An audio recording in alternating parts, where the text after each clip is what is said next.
This is America in the Morning from Westwood One. Good morning, I'm John Trout. It's Monday, July 7th, 2025. Here's what's coming up on America in the Morning.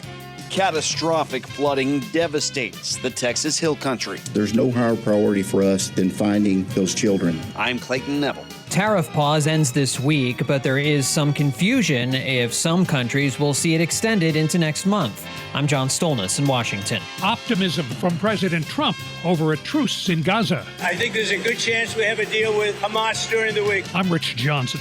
On Wall Street, the S&P 500 index and the NASDAQ each opened this morning at new record highs. I'm Jessica Ettinger. A ship in the Red Sea was set on fire by a series of attacks Sunday night. I'm Donna Water. President Donald Trump wants to celebrate 250 years of American independence with a UFC match at the White House. I'm Gethin Coolbaugh. All ahead on America in the Morning. The death toll from catastrophic flooding in Texas has risen to 80 as search efforts continue. Correspondent Clayton Neville reports. About 10 inches of rain fell within just a few hours in the central Texas Hill Country. The Guadalupe River rose 26 feet in 45 minutes. This all in the dark early in the morning on July 4th. The brunt of the damage near the city of Kerrville. At least 21 children and 38 adults dead in Kerr County alone. At nearby Camp Mystic and all-girls camp, tragedy. There's no higher priority for us than finding those children. Campers and their counselors tried to find higher ground. Some swept away. Others eventually rescued by helicopter. Texas DPS Director Freeman Martin. It's been a tough 3 days for Texans, and I can assure you here at this table today that everything that can be done is being done.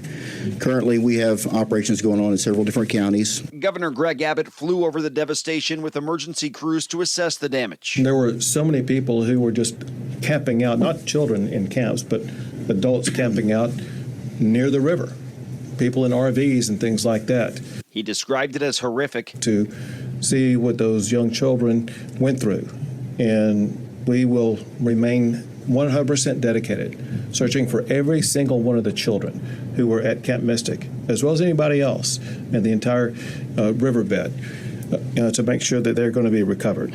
More than 400 first responders from over 20 agencies are helping on the ground.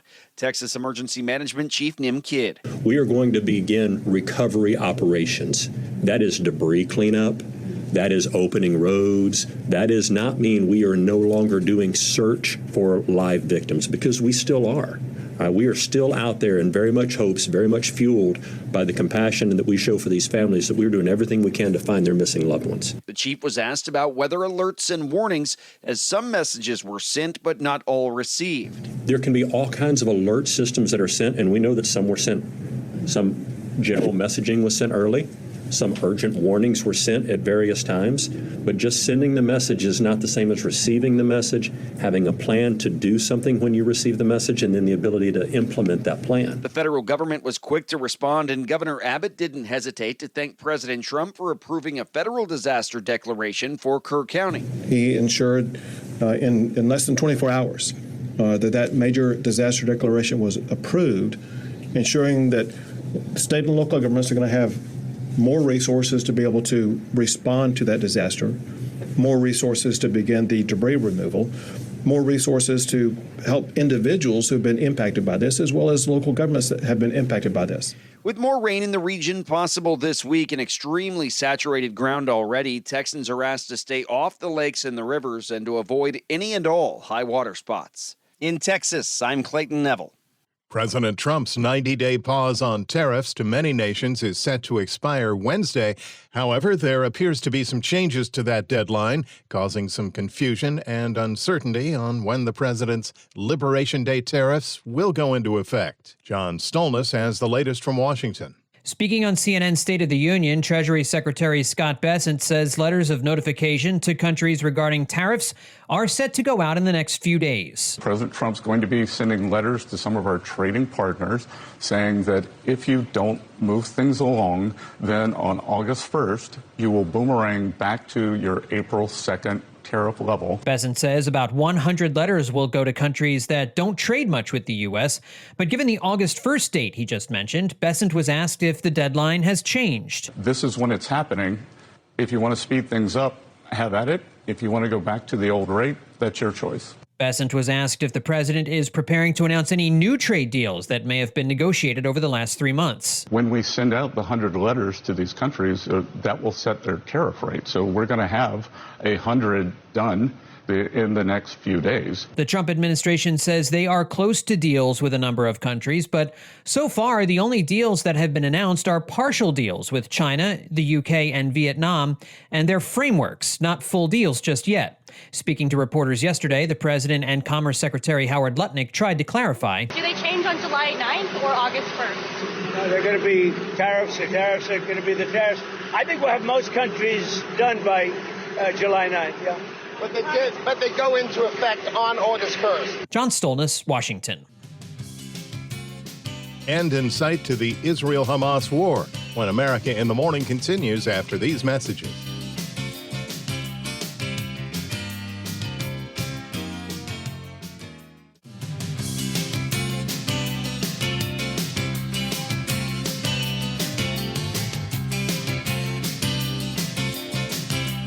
You're with America in the Morning. Portions of the eastern seaboard will be dealing with high winds and a lot of rain today.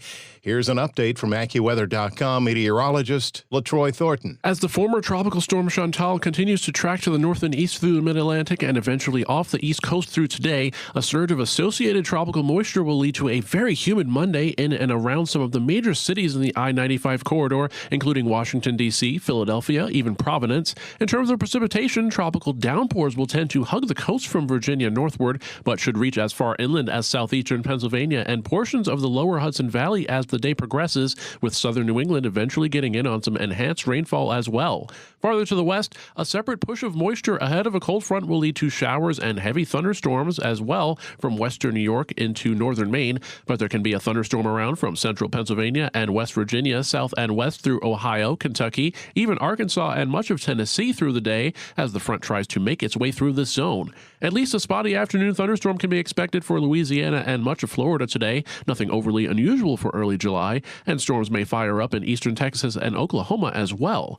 A dry and rather warm day can be expected for many in the west as a largely rain-free first half of the week kicks off. The center of the nation remains active, with thunderstorms able to turn severe today from northern Minnesota to Nebraska, eastern Colorado, and western Kansas, even the Texas Panhandle, with damaging winds, large hail, even some tornadoes.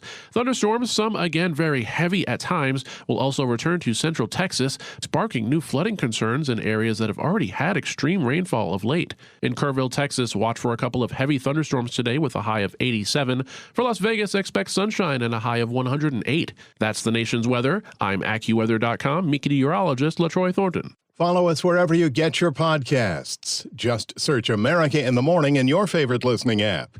For the third time since he returned to the White House, President Trump will meet with Israel's Prime Minister Benjamin Netanyahu, and the president is feeling very good about a possible deal to end the Israel-Hamas war in Gaza. Details from correspondent Rich Johnson.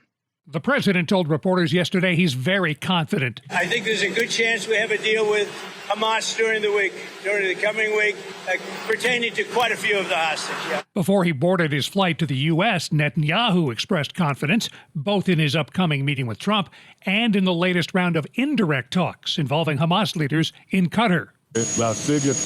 We're working to achieve this deal that's being talked about on the terms that we agreed to.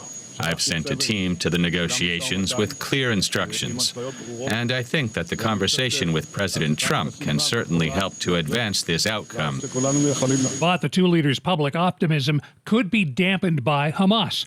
Last week, it issued a somewhat positive response to a proposal for a 60-day ceasefire, but it wants some changes in that plan, including a U.S. guarantee that fighting won't resume if there's no permanent deal after 60 days. The White House talks will certainly include several other topics, according to one expert. The agenda is Iran, it's Gaza, it's Syria, it's expanding the Abraham Accords. And Laura Blumenfeld, a Middle East analyst with Johns Hopkins University, says there always seems to be a hidden agenda when Trump and Netanyahu get together. Every time Trump has some kind of trick up his sleeve, so brace yourself for that surprise. The comments from Blumenfeld and the translation of Netanyahu's words, courtesy of the German news channel DW. I'm Rich Johnson. Authorities in Northern California find the bodies of all 7 people missing since last week when an explosion and fire gutted a fireworks warehouse. The barrage of fireworks that exploded Tuesday caused a massive blaze that led to the collapse of the building in Yolo County, about 38 miles from Sacramento. A wildfire that spread from the explosion burned through 80 acres before it was contained. An investigation continues as to what led to the massive explosion. Despite typical summer performance, investors remain bullish on the stock market. The Monday Business Report is next.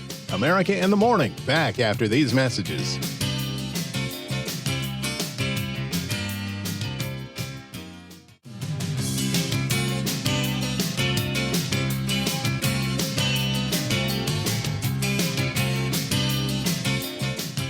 This is America in the Morning. Trading resumes on Wall Street today. Here's CNBC's Jessica Ettinger. Wall Street back at it this morning after the 4th of July long holiday weekend and a half day of trading last Thursday. The markets were closed, of course, Friday.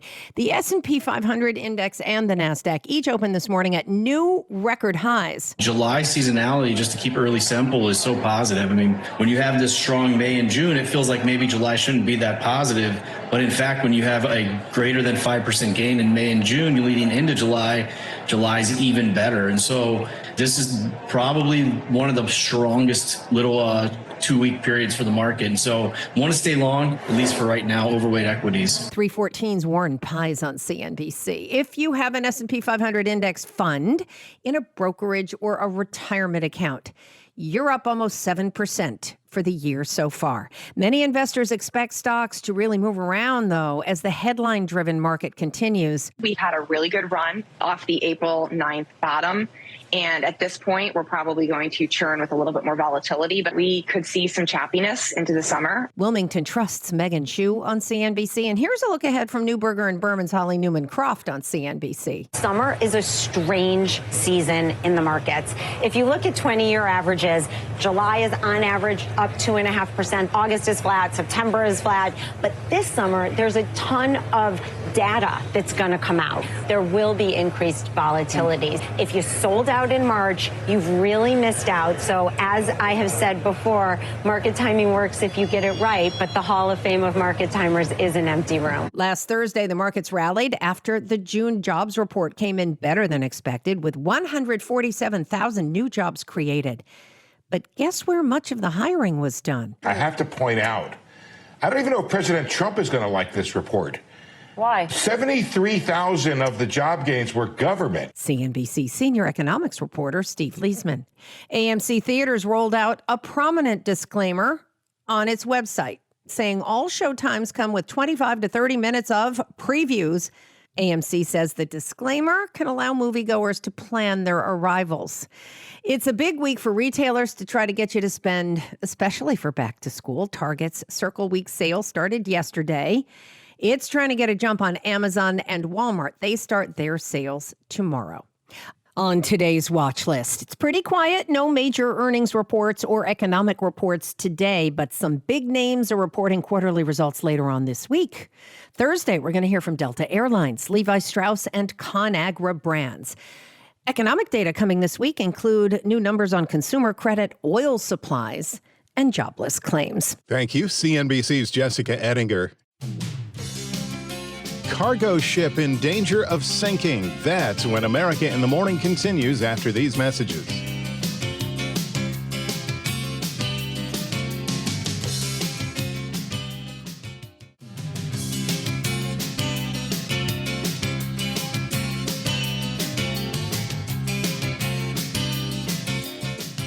In the Middle East, a cargo ship is attacked off the coast of Yemen. Correspondent Donna Warder reports that ship is in danger of sinking. A ship in the Red Sea was set on fire by a series of attacks Sunday night. It then took on water, forcing its crew to abandon ship. It's the first serious assault on a vital corridor for trade after a months-long campaign by Yemen's Houthi rebels. And suspicion has fallen on the Houthis for this latest attack. Houthi media reported on the attack but didn't claim responsibility. Meanwhile, in Yemen's capital, Sana'a, Thousands of Houthi supporters gathered in the streets chanting "Death to America" and "Death to Israel." The attack comes at a sensitive moment in the Middle East, right before Israeli Prime Minister Benjamin Netanyahu heads to the White House to discuss a possible ceasefire in the Israeli-Hamas war, and Iran weighs whether to start negotiations over its nuclear program following U.S. airstrikes on Iranian nuclear sites. I'm Donna Warder. Many public events are held at the White House, from signing ceremonies to Easter egg hunts. But a fight? Correspondent Gethin Coolball reports. President Donald Trump wants to celebrate 250 years of American independence with a UFC match at the White House. We have a lot of land there. We're going to build a little. We're not. Dana's going to do it. Dana's great, one of a kind. We're going to have a UFC fight, championship fight, full fight, like 25,000 people. Trump announced the plan Thursday in Iowa during the kickoff event for a year of festivities leading up to the milestone birthday on July 4th, 2026. The White House UFC fight would be one of many events held across the country. Trump is a UFC enthusiast who has attended several matches in recent months. The Republican president also announced an athletic competition for high school students and a tour of fairgrounds across the country. And we're going to do that as part of 250 also. We're going to have some incredible events, some professional events, some amateur events. I'm Gethin Coolball. America in the Morning for Monday, July 7th, 2025 is produced by Jeff McKay. I'm John Trout. This is Westwood One.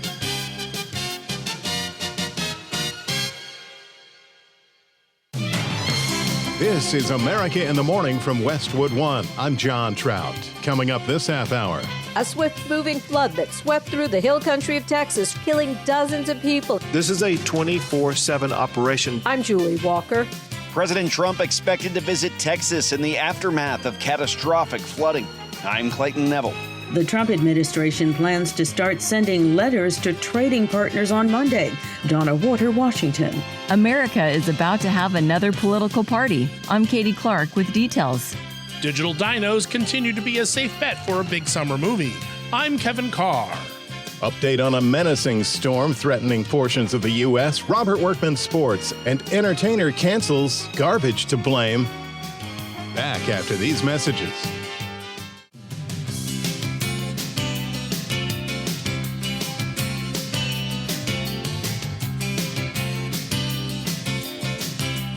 America in the Morning continues. More on the tragic flooding in Texas momentarily. First, the forecast for the area today. Here's AccuWeather.com meteorologist LaTroy Thornton. Unfortunately, today does mean another day with the risk for intense downpours in some of the exact areas of central Texas that have been hard hit in recent days as moisture continues to stream in from the Gulf.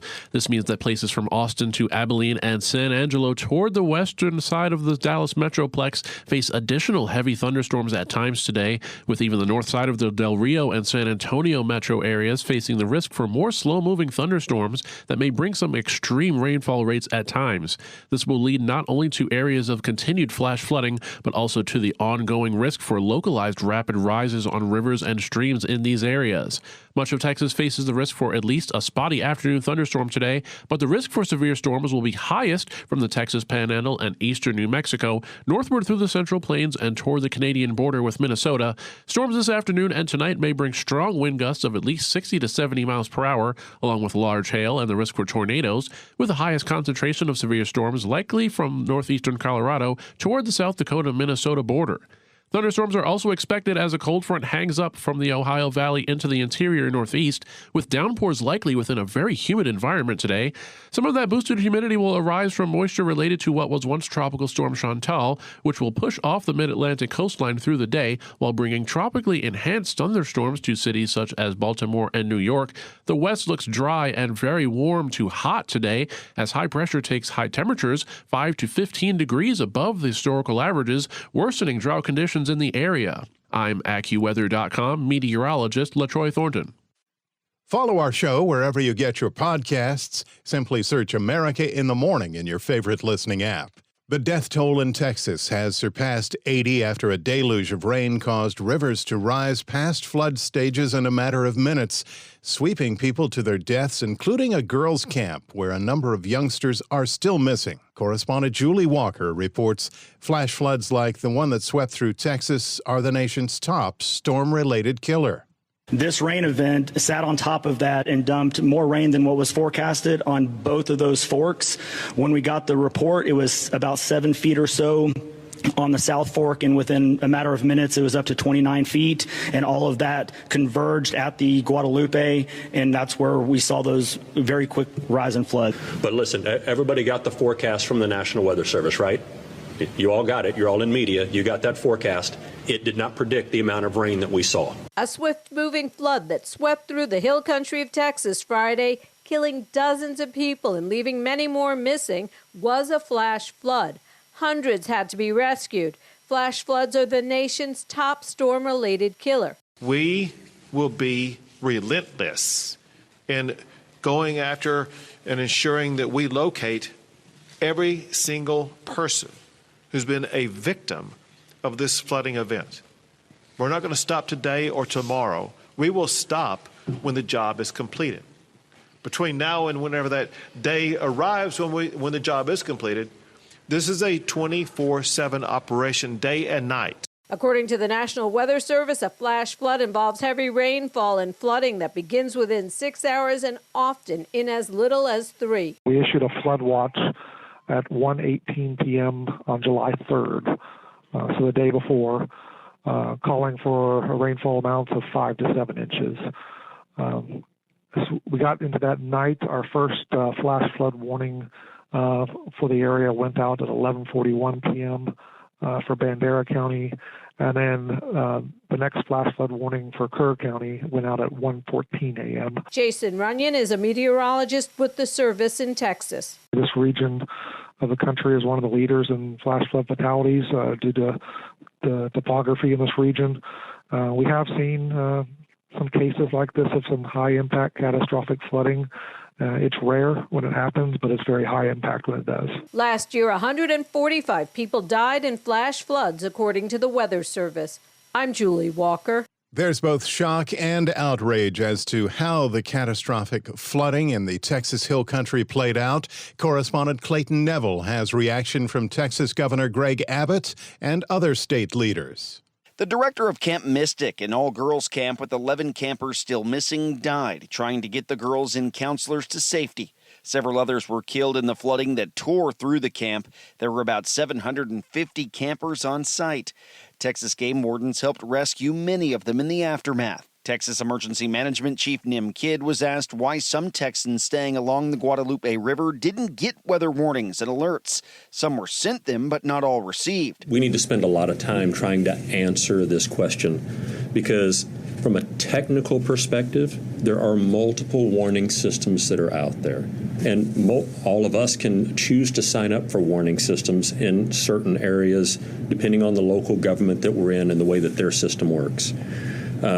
There's a lot of talk about a program called WIA, the Wireless Emergency Alert, and IPAWS, the Integrated Public Alert and Warning System, and how they work or sometimes don't work. And then you have areas where there is no cell phone coverage. And if there's no cell phone coverage, it doesn't matter how many alert systems you sign up for, you're not going to get that. Governor Abbott explained how quickly the flooding happened in Kerr County, with the river rising more than 25 feet in less than an hour. The city manager for Kerrville explained that on the morning of the 4th, he was out jogging at about 3:30 in the morning, and it just then began to rain a little bit. He got home and saw that it rained a little bit more, and he saw after that the torrent of water that was coming down the river. And the point that he made was that by the moment in time when they knew the magnitude of the water, it's a difficult decision whether or not to begin evacuating people or not, because if you have a warning telling everybody to evacuate, you could actually lead them to their death. We know that some deaths in Kerrville were people who died who got swept away who were trying to evacuate. Rescue and recovery continues as the federal government has already approved a disaster declaration for Kerr County, Texas. President Trump told reporters he'll probably visit the region on Friday. I'm Clayton Neville. In Washington, D.C., the U.S. is putting the pressure on trading partners to make new deals as the president's tariff deadline has been extended. Correspondent Donna Warder reports. The Trump administration plans to start sending letters to trading partners on Monday, warning them that high tariffs could kick in August 1st. On trade, there's going to be quite a bit of news this week, and I think the headline of the news is that there are going to be deals that are finalized. There are a whole number that Jameson Greer has negotiated with foreign governments. And then there are going to be letters that are sent to countries saying, here's how we think it ought to go, because the deals aren't advanced enough. And the headline is going to be that countries are agreeing around the world to open their markets up to our products and to allow us to put some kind of tariff on their products when they come into the U.S. Kevin Hassett, director of the White House National Economic Council, tells CBS's Face the Nation that President Donald Trump will decide when it's time to give up on negotiations. The part of the letter that could be happening, right, is that we're close to a deal. We're not really satisfied with the progress that we're making in the deal. And so we're saying, okay, fine, we're going to send a letter, but maybe you get a deal at the last minute, too. Until we see everything that plays out, I think that we need to just hold our fire and watch for the news this week. Is it fair to say that those notices are going to go to our smaller trading partners as you negotiate with our bigger ones? I think that it could be that it'll be both, but also don't forget that when we have great trade deals, our smaller trading partners could become much bigger trading partners. And that's, I think, one of the reasons why countries are racing to set deals up with us ahead of the deadline. The steeper tariffs that Trump announced April 2nd threaten to overhaul the global economy and lead to broader trade wars. Then, after the financial markets panicked, his administration a week later suspended for 90 days most of the higher taxes on imports, just as they were about to take effect. Since then, there have been announced deals only with the United Kingdom and Vietnam. Donna Warter, Washington. BB bill signed. New party for Musk. When America in the Morning continues after these messages.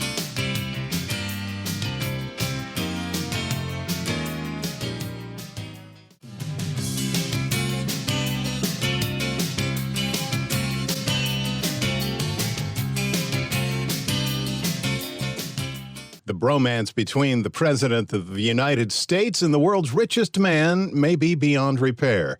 Katie Clark reports that Elon Musk is carrying out his threat to form a new political party now that Trump's sweeping tax cut law known as the Big Beautiful Bill was signed.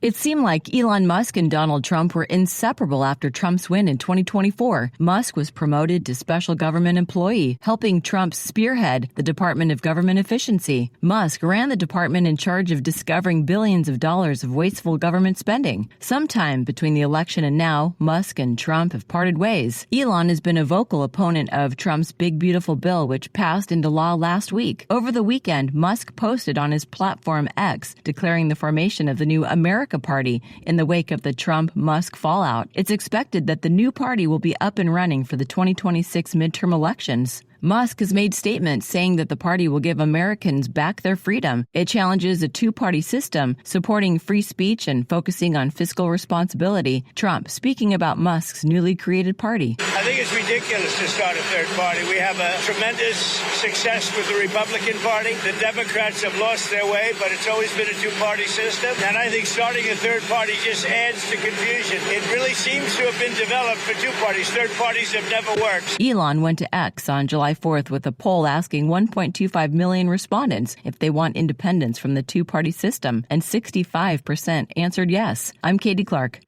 Again, another update this morning on Tropical Storm Chantal, now a tropical depression, but it's still packing winds and heavy rains. The National Hurricane Center says Chantal made landfall near Litchfield Beach, South Carolina at about 4 a.m. Sunday. Today, it's expected to make its way through North Carolina, Virginia, and head to New Jersey with winds of up to 30 miles per hour, but includes heavy rain as much as 6 inches that could lead to flash flooding before moving out into the Atlantic Ocean late this afternoon. A popular rapper's decision to not play at a Philadelphia July 4th festival had everything to do with garbage. Lisa Dwyer reports. Rapper LL Cool J says he backed out of playing at the Wawa Welcome America 4th of July Festival in Philadelphia to show his support on the fourth day of a strike by nearly 10,000 Philadelphia city workers. LL Cool J says there's absolutely no way that he can perform, cross a picket line, and pick up money when he knows that people are out there fighting for a living wage. Philadelphia native and R&B singer Jasmine Sullivan also withdrew. Trash has been piling up in the city, while more than 30 medical examiner's office staffers have been ordered back to work because of a growing backlog of bodies in storage. I'm Lisa Dwyer. Amazon Prime Day is upon us again if you're a Prime member, and there's always a catch. Tech reporter Chuck Palm is in with the top 5 tech deals you'll want to be aware of. Chuck, what have you got? It's that time of year again, the semi-annual Amazon Prime Day, with tons of deals, some already in progress. Prime Day deals officially kick off tomorrow, so here's my top 5 tech recommendations on Amazon Prime. Number 5, the Philips Sonicare 4100 electric toothbrush. 20% off at $39.99, touting a 2-week battery life. Number 4, the Apple Watch Series 10 with GPS. Normally $399, now going for $329. With GPS, that's a pretty stellar deal for Apple fans. Number 3, Amazon Fire Stick 4K. Supports Wi-Fi 6, Dolby Vision, and Atmos, whopping 50% off at $24.99. Number 2, Apple AirPods Pro 2. At $199, that's 20% off, noise-canceling earbuds, and top-tier sound. And the number 1 Amazon Prime Tech deal, the Roku Ultra. 30% off, now only $69.99. That's their lowest price ever with included Voice Remote Pro. Keep in mind, these deals are for Amazon Prime subscribers only. I'm Chuck Palm. Sports is in this Monday. Here's America in the Morning's Robert Workman. Baseball, just a week to go before the All-Star break. Pitchers and reserves were announced for next Tuesday night's game in Atlanta. On Sunday, the AL East leading Blue Jays won their 8th straight game, 3-2 over the Angels. The Tigers, with the best record in the Bigs, chased out the Guardians 7-2 in 10 innings. Astros down the Dodgers 5-1 for the weekend sweep in a matchup of division leaders. Manager Joe Espada says everyone is chipping in. It doesn't matter who it is. And in this team, it's just how they believe in one another and what it takes to win. It takes a lot of people to win games. Zach Wheeler allowed just 1 hit and struck out 12 as the NL East leading Phillies shaded the Reds 3-1. Austin Hayes' 5th inning dinger, the only blemish on Wheeler's record. Mariners shut out the Pirates 1-0 on Randy Arozarena's 6th inning tater. George Kirby and company just a smidge better than Paul Skeens. Cubs crushed the Cardinals 11-0. Matthew Boyd and the boys with a 6-hitter. Michael Lorenzen and the Lozenges allowed just 3 hits as the Royals blanked the Diamondbacks 4-0. Red Sox nipped the Nationals 6-4. After the game, Washington fired manager Dave Martinez and president of baseball operations Mike Rizzo. The Nats are on pace for their 6th straight losing season after winning the World Series in 2019, but they do own the number 1 pick in next week's amateur draft. At Wimbledon, women's number 1 Aryna Sabalenka made it to the quarterfinals, along with American Amanda Anisimova. And you may recall the Phoenix Suns traded Kevin Durant to the Houston Rockets before the NBA draft, with the proviso that all deals had to wait until the new business year. Well, that was on Sunday. And when the swap was announced, a record-setting 7 teams were involved in the trade, dealing 6 players, 1 first-round draft pick, a dozen second-rounders, and cash considerations. That's Monday Sports. Thank you, sir. When we return on America in the Morning, and then there weren't 70.5, competitive eating after these messages.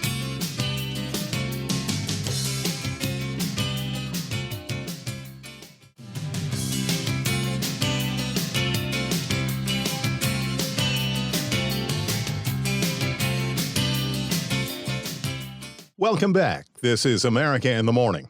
A dinosaur roars to the top spot at the box office from over the weekend. Here's entertainment correspondent Kevin Carr. The 7th installment in the Jurassic Park franchise proved that dinosaurs still rule the Earth, at least at the box office. These dinosaurs were too dangerous for the original park. Jurassic World Rebirth easily took the top spot with $91 million for the weekend and $147 million since opening midweek. This is a dino-sized debut, but it's still the lowest opening of the 4 Jurassic World movies made in the past decade. Hope it's not a strategy. Anything else, Professor? Drive fast. In a distant second place was F1 with $26 million in its sophomore lap. This is a pretty steep drop for the racing pick, which had a budget that is actually significantly larger than the dinosaur film. I'm the first Viking who wouldn't kill a dragon. First to ride one, though. In third place was How to Train Your Dragon with $11 million. All I ever wanted was to find a place to fit in. While Pixar's Elio continued to struggle in fourth, earning $5.7 million over the holiday weekend. There are many kinds of death. Some are better than others. Finally, Rage Zombies took 5th place as 28 years later chewed through an additional $4.6 million. And it's worth noting that the 45th anniversary re-release of This Is Spinal Tap came in 10th with just under $1 million, though it might have been more appropriate if it came in one place down. These go to 11. I'm Kevin Carr. Many of us spent July 4th at cookouts and eating hot dogs, but it's doubtful that many of us decided to eat 70 Franks and buns. That is, all except the winner of the annual Nathan's Famous Hot Dog Eating Contest held at New York's Coney Island. Correspondent Gethin Coolball with details of what Joey Chestnut ate for lunch on Independence Day. Audio courtesy ESPN. Joey Jaws Chestnut is back. I love doing it, and I love pushing myself and beating the heck out of people. Famed competitive eater Chestnut has reclaimed his title at the Nathan's Famous 4th of July hot dog eating contest after skipping last year's event. Contest host George Shea. Shy of a god, perhaps, but more than a man. With 70.5 hot dogs and buns in 10 minutes. The 41-year-old Westfield, Indiana native secured his record 17th mustard belt in 20 appearances before cheering fans at Coney Island in Brooklyn. I was excited. I love being here. And, man, I wish I ate a couple more. He had missed the 2024 competition over a contract dispute involving a deal he had struck with a competing brand. I'll be back next year. Mickey Sudo won her 11th title in the women's division with 33. The hot dogs were great. The weather's beautiful. The crowd had me going. Sound courtesy of ESPN. I'm Gethin Coolbaugh. America in the Morning for Monday, July 7th, 2025 is produced by Jeff McKay. I'm John Trout. This is Westwood One.